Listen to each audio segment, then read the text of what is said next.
Hey everyone, Tina from Best Body Fitness doing my first video blog for the new blog. I wanted to talk about something that's been on my mind since what I posted yesterday about my weekend. Saturday morning I sent out a tweet saying 6 mile run and that's the healthiest thing you'll see me do all day. And it was kind of true. I definitely had my fair share of holiday treats and sweets between the two parties on Saturday and baking and things like that. And I don't regret it at all. I don't feel bad about it.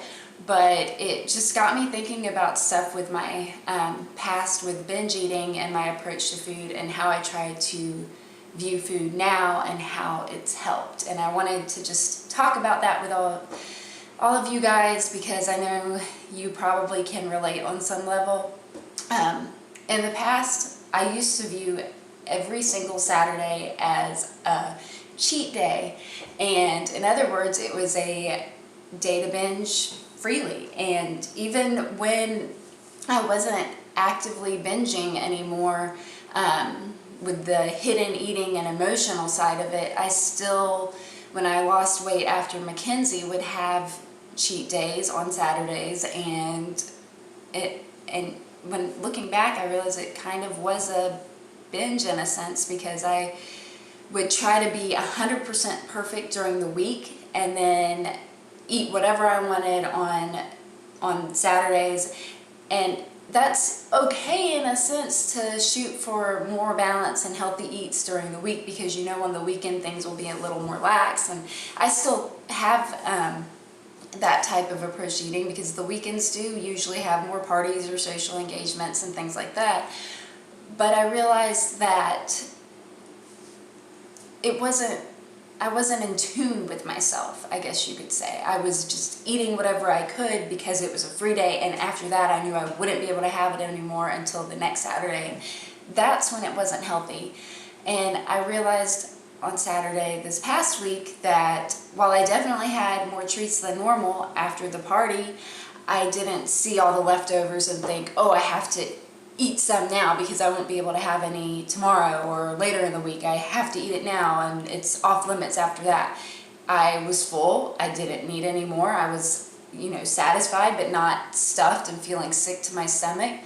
And so I could set it aside and know, hey, if I wanted more sometime later in the week, I could, but it didn't have the power over me anymore. And that it felt so relieving. And I really had to talk about the whole cheat day concept after that and the importance of shifting our perspective.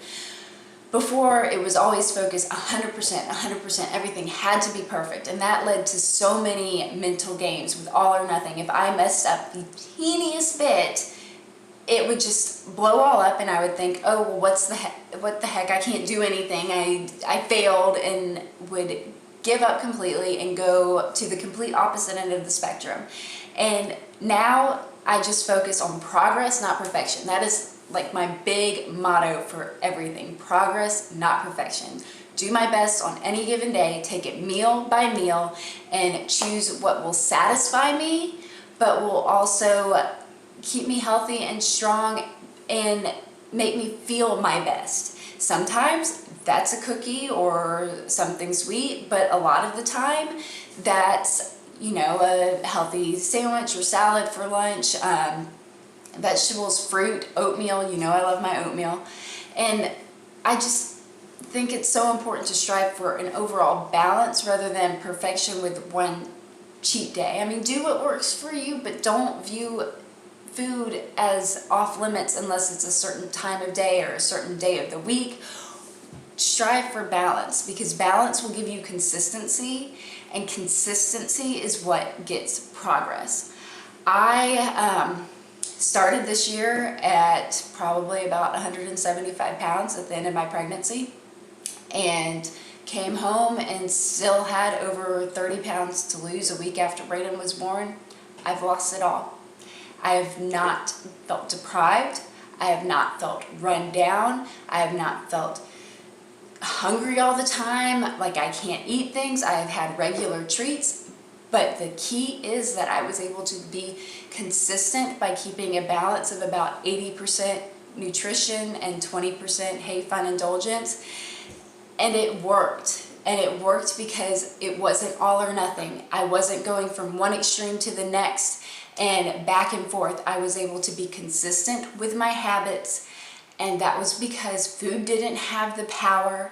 I didn't have to be perfect. I shifted my perspective. And so I'm just asking all of you, if you're in sort of a struggle with the all or nothing, just shift your perspective. It doesn't have to be perfect. Focus on progress, doing your best every day, every meal, doing what works for you, not for somebody else, and not putting such unrealistic goals on yourself to be perfect.